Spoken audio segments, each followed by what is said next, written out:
Woo! Welcome. Hey, buddy. Let's go. And we are back. So great to have all of you here. I saw some of you earlier, so that's we're going to continue some of that discussion from earlier, talk about other things.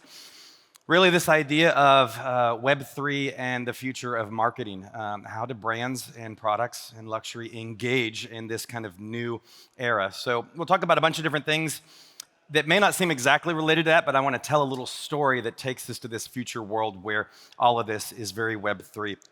My name is Ethan Pierce. Feel free to add me on Twitter or LinkedIn or those kind of fun things. It's always good to connect. If you have questions, I'll be around the rest of the day if you want to talk about these things. I'm the founder of Borderless Ventures, which invests into Web3, AI, creator economy, primarily things, based in Singapore and here in Tallinn.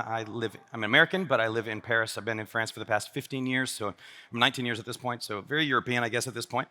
CryptoAssets Institute is an advisory where I help brands and large corporates kind of deal with these things and understand them. And if you heard earlier, I talked about the NFT Factory, which is France's kind of Web3 headquarters, physical space for everything going on in France and Web3.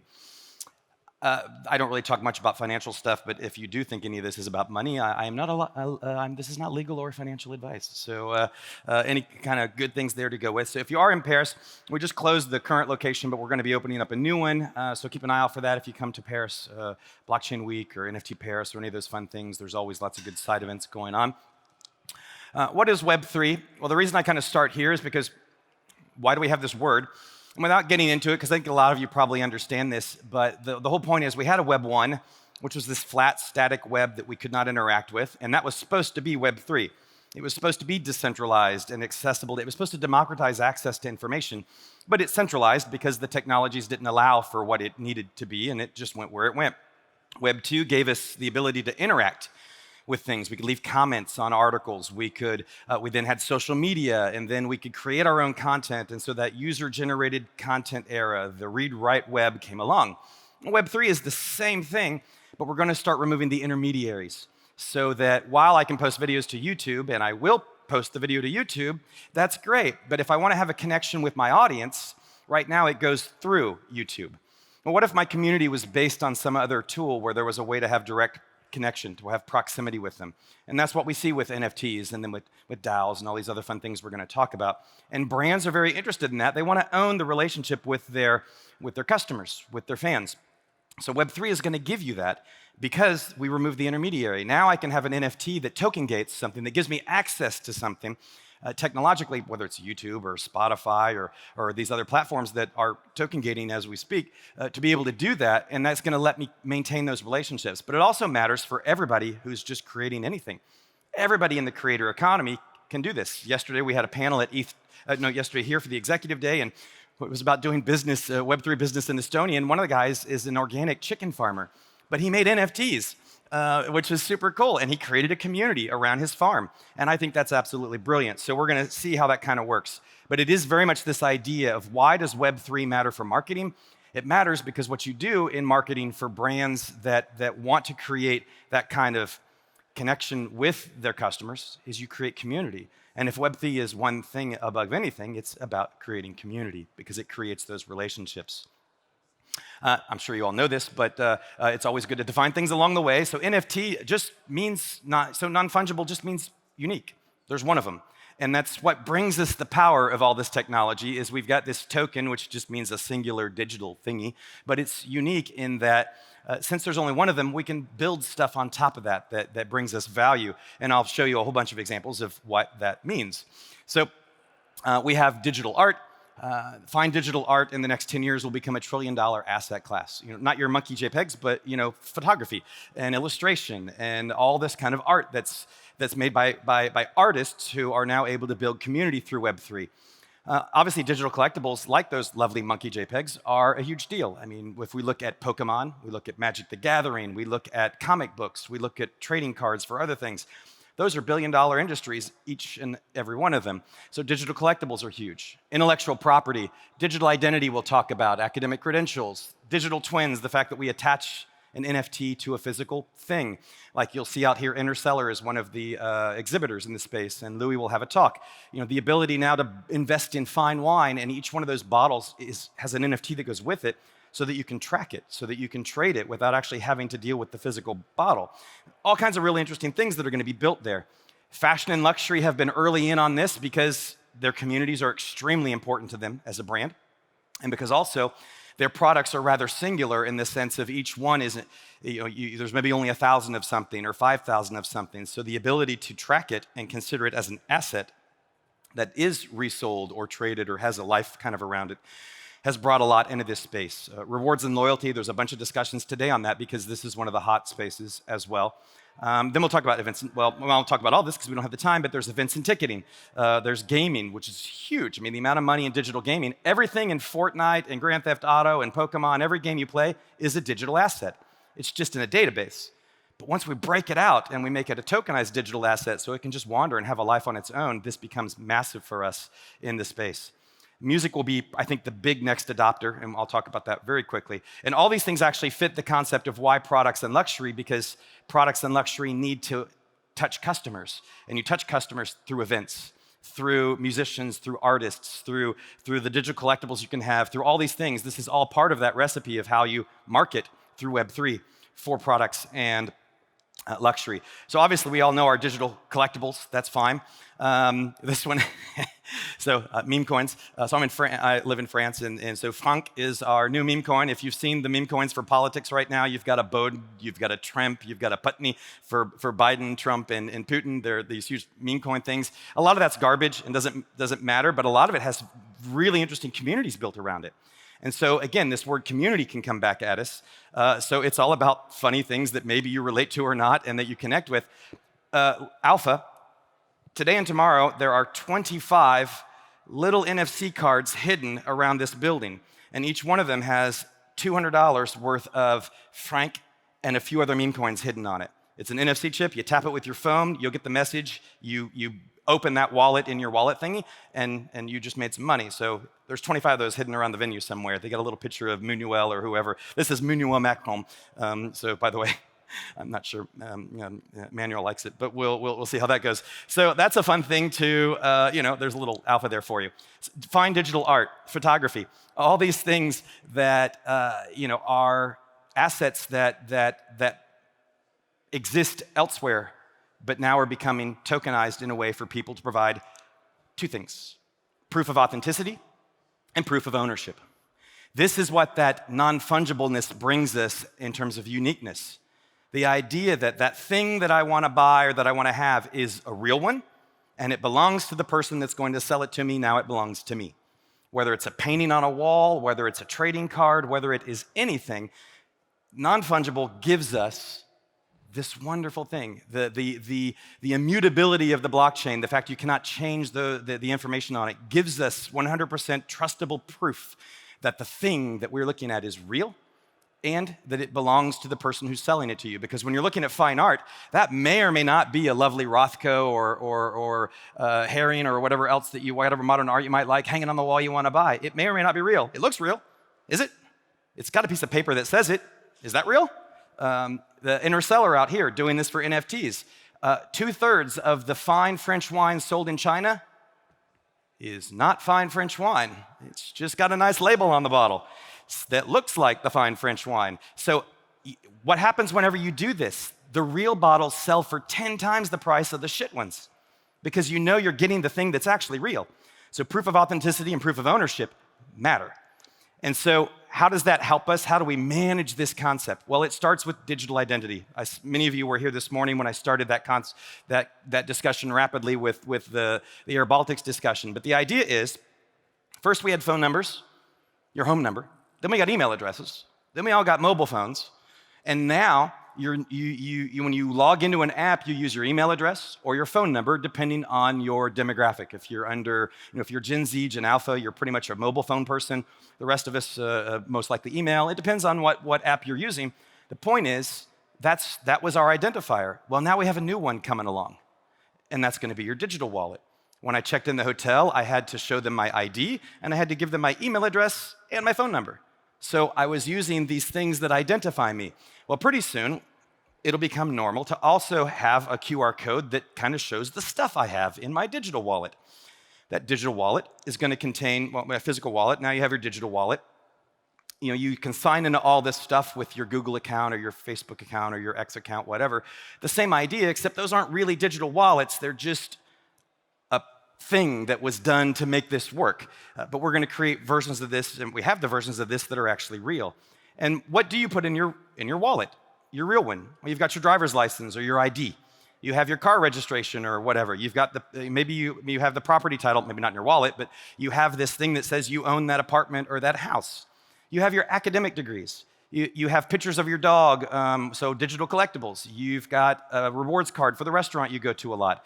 All these things you have in your physical wallet. Well, all of those we're going to have in our digital wallet as well. We already have examples of every single one of those that are being done. We just need to have more of it. And the one that people always ask about, degrees? Why would I want my diploma? Here's why you want your diploma. Go on LinkedIn and search for Harvard and look at how many people say they went to Harvard. 751,000 people. Go look and see how many degrees Harvard has issued since 1642, and it's 369,000. And many people have two of them because they get their bachelor's and their master's. There's a few people lying on LinkedIn about where they got their education. Imagine you could go to LinkedIn, connect not with your email address, but also connect with your wallet. LinkedIn sees your diplomas, and those can be special soul-bound NFTs that can't be moved by you, so that you can't loan somebody your Harvard MBA. But what happens is then LinkedIn says, hey, I found this diploma. Would you like to add it to your education on your profile? And you say yes. And now it has a little icon next to it that says verified, because we hear this all the time, people lying about where they got their education from. So now you'll have a way to do that, but you didn't have to call the university. There was no papers. There was no validation. The blockchain just knows. All this stuff in your digital wallet that comes along. And so you can leverage the fact that you have all these things to give special early access to content, discount codes, merchandise, events, VIP things. Again, continuing this idea of creating community and brand, because you can token gate everything. Token gating, just the idea that because there's an NFT or a specific crypto in your wallet, it can unlock some kind of value, whether it's through an app, through a website, through a QR code that you scan. You'll probably all had to use Enter to show your code for today to get into this event. All those kind of things. What does that mean for brands? Well, our dear friend Will, I'm not sure if Will's hanging around, but he said this last year, and I use it now all the time. Well, the whole purpose of NFTs is to increase sales of things people already want to buy. Will co-wrote, led the paper that made NFTs. So he's one of your guys running around here who's going to speak. And I think it's a very powerful statement that NFTs basically allow you to just sell more stuff through community. That's a pretty cool concept. That's why brands care. And we're starting to see everything we use add this in, either in small ways or big ways. You can go to Shopify and you can create a store, and the only way people can get access to the store or to certain products or to certain discounts is they have a certain NFT in their wallet. This is happening everywhere. Digital twins and phygital. If you buy a Breitling watch for the past 3 years, it comes with an NFT that proves it is authentic and that you own it. And now if you go into a Breitling store and you try and sell them the watch that was made since they started doing this, it's worth nothing without the NFT. And if you have an older Breitling watch, you can go into the store and they will mint the NFT for you for the old watch that you have to prove that it is real and that you own it. And soon, all watches will have this, and it will be no longer possible to sell watches outside of the black market that are not actually real and that, it's not a Rolex with 2 X's, or it's actually yours. That kind of stuff will go away. Now, there's always a market for that, but you won't be able to do it in the real market. And so that really pushes down the illegal sale of those items. We see this with all kinds of fashion products, all these different brands that are doing tokenization of things, and it's working. It's also seen in the beauty space, the cosmetic space.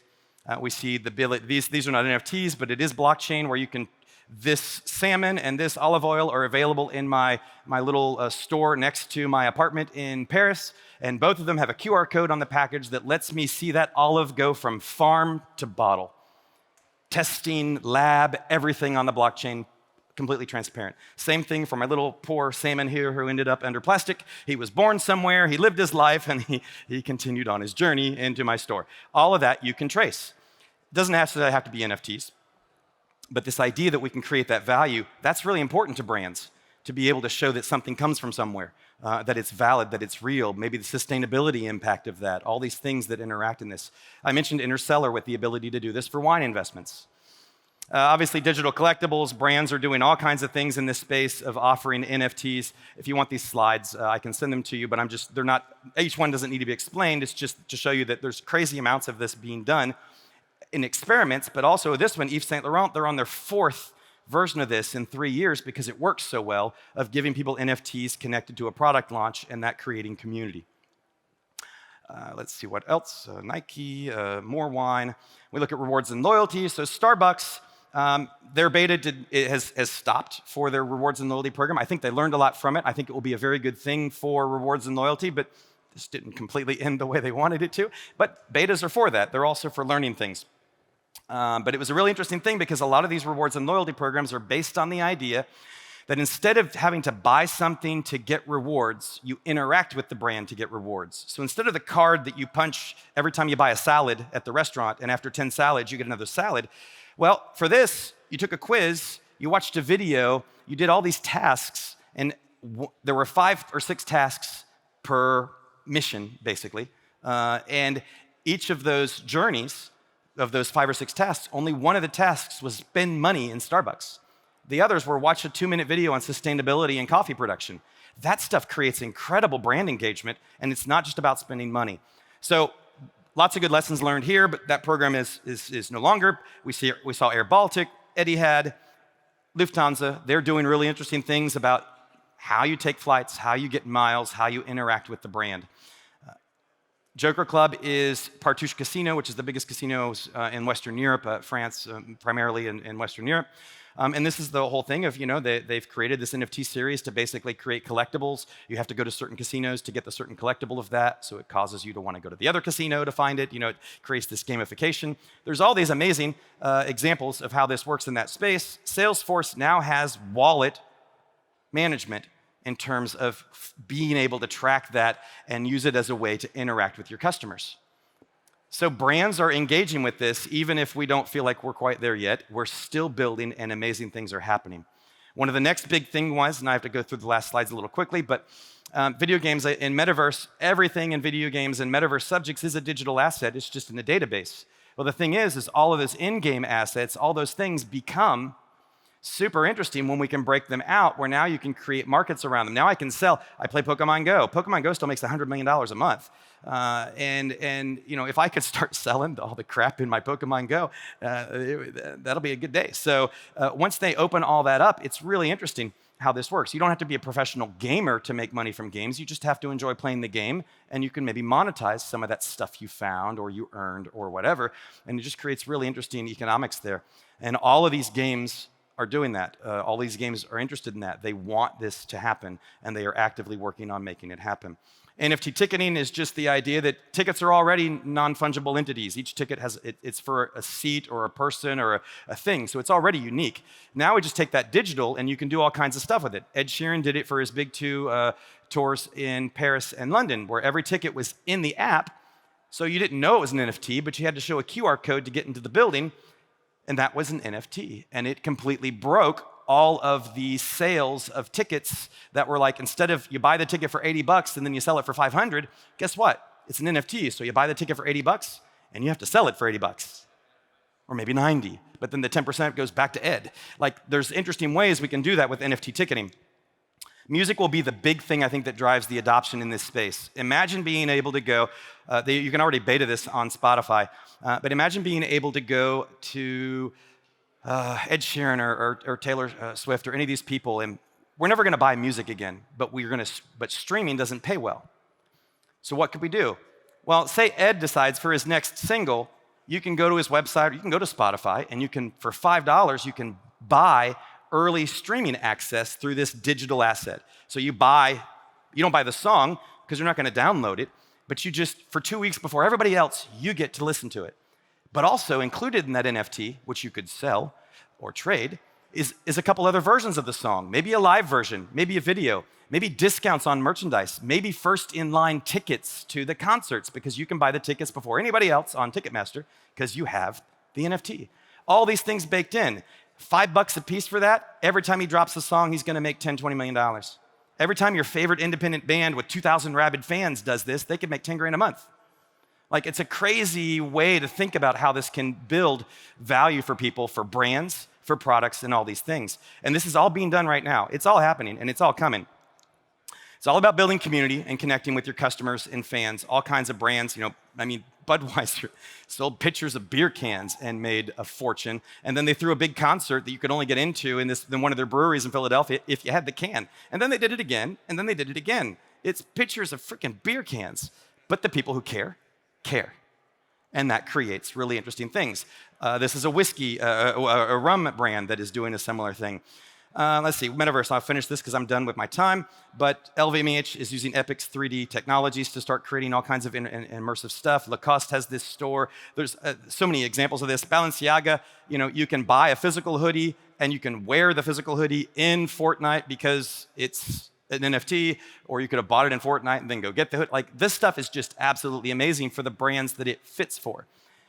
Demographics matter. A lot of fashion brands can't do this because the people who play this game are 15 years old. Sorry for those of you that play the game that aren't 15 years old.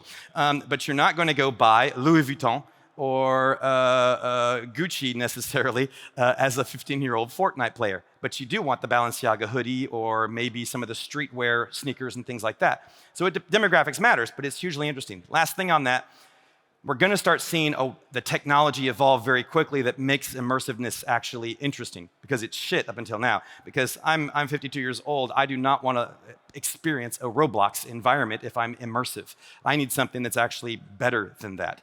And so as we get there, a lot of these things will scale quickly. And I believe the Vision Pro is kind of opening that door for us. Sales don't matter, things like that. My watch, when it first came out, whenever it was, like 10 years ago, 8 years ago, everybody mocked Apple Watches. It is 50% of the luxury watch market today is Apple Watches. They're pretty good at, maybe not innovating, but they're pretty good at figuring out how to get people to use stuff and make it work, whether you like them or not. This is going to open up metaverse and extended reality. So I am done. All this is about Gen Z and Alpha. So even if you think it, you do think it, but I give this talk a lot of times in front of gray-haired 55-year-old executives in corporates. And the entire point behind this that's important for them to understand is that it's not about you. It's not about us even necessarily. Gen Z and Gen Alpha are born into this thing and experience things in a way that's purely digital. They want sustainability, so they don't necessarily want lots of physical things to collect, all this stuff. So that's it. The last part was really not for this. The Gen AI, I don't have time for it, but it's a related concept. My name's Ethan. Please do connect with me. If I can help you out with anything, that would be great. I don't have time for any questions, but I can have one very quick question then, because it's ready to go, because they need to come up. Yes, the question is, my name is Raido Saar from Estonian Web3 Chamber, and my question is, does this make those who you presented, all those Airlink companies and everybody, does them make crypto asset service providers in the view of MiCA, or does it supposed to? Because, for example, Air Baltic is considering acquiring the license. What is your opinion? So yeah, it's a great question. So the issue is crypto, the tokens of all this stuff, technically might be considered monetary, instruments. Yeah, that's the word I'm looking for. Monetary instruments. So if you're creating a video game, you're creating augmented reality, you have a rewards and loyalty program, whatever. If you're a builder in this space, you do need to ask yourself the question of, am I a bank? Because you might think, oh, I just made a cool video game, but you might also be holding and transferring capital on behalf of people, so you just became a financial institution. I think that we'll see where that goes, but I think the answer is yes, you are maybe a financial institution in that case. I think what we need to do is get to a place where, yeah, but you're not really. So we need to make it easy to deal with the fact that you are a financial institution. You are not a bank, you're not an insurance broker, you're not a stock dealer. Like, none of that stuff is it. So that's a tough question, but it is a great question for those of you building. All this stuff may sound like you're just making monkey JPEGs and fun pictures and whatever, but the reality is, if you're transferring capital between two sides, you might be a bank or another financial thing. Thank you so much. It was great to have you here. Please do connect with me if you'd like. I'm around the rest of the day.